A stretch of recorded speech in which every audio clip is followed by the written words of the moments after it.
Você quer saber como proteger o seu patrimônio daquela pessoa que você mais ama? Fica aqui que eu vou te contar.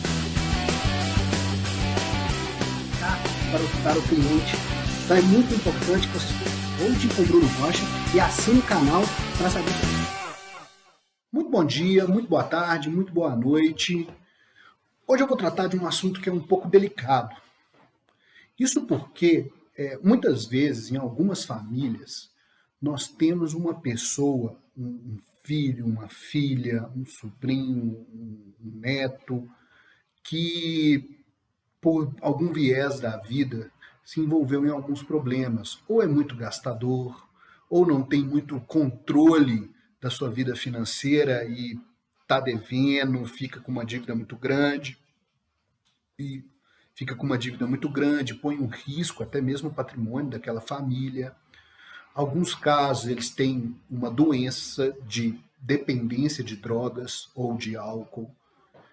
E muitas vezes os clientes nos procuram querendo proteger o patrimônio da própria pessoa que amam, porque os pais amam aquele filho, amam aquele neto, amam aquela pessoa, ela é amada.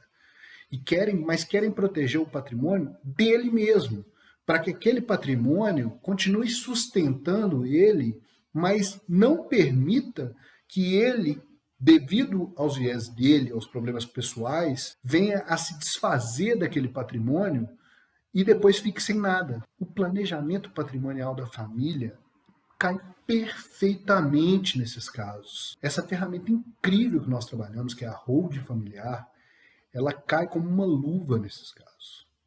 Por quê? O planejamento patrimonial da família ele é individualizado. Então, a gente pode fazer o planejamento com base no que aquela família quer e, em especial, no que aquela família precisa. Eu já disse aqui outras vezes que nós utilizamos de preceitos do direito empresarial e da lei de liberdade econômica para poder fazer o planejamento. E isso nos dá um grande poder de diversificar os planejamentos de cada família.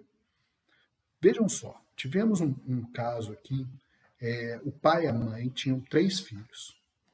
2 filhos já tinham saído de casa, todos mais velhos, todos maiores de idade. 2 deles já tinham saído de casa, tinham famílias próprias, tinham condições boas, mas um deles, como posso dizer, um deles ele tinha uma dependência de droga e de álcool que o atrapalhava na vida. A verdade é essa. Ele chegou a ir para várias clínicas e voltava. A família amava muito aquele filho, queria muito ver ele dar certo.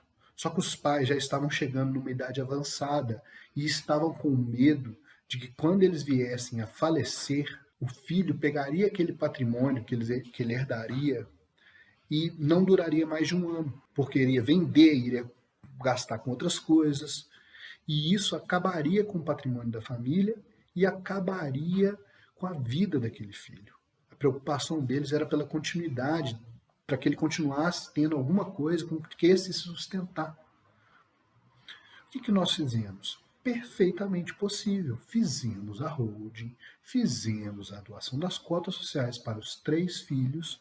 No entanto, como era o caso individual dessa família, nós não deixamos que esse filho, mesmo após o falecimento dos pais, tivesse poder de administração e gestão sobre os bens.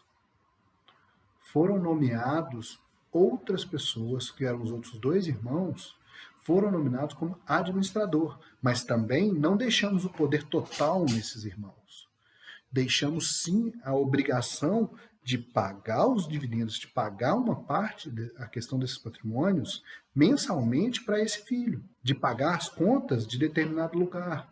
Então, o planejamento patrimonial ele é feito de forma individual justamente para trazer essas peculiaridades de cada família e conseguir fazer com que os pais, com que o patriarca, a matriarca, fiquem tranquilos em relação ao período que não mais vão estar aqui. Eu sempre digo, o planejamento patrimonial ele tem um benefício econômico, sim, mas ele tem também um benefício enorme, temporal e emocional. O emocional para os patriarcas é de saber que seus filhos vão receber a totalidade do seu patrimônio. Mas nesse caso específico, nós temos um plus emocional, porque o patriarca ele fica tranquilo sabendo que aquele filho que tem um problema, ou pelo menos enquanto aquele problema persistir, não vai ficar desamparado, porque ele deixa tudo organizado nesse sentido.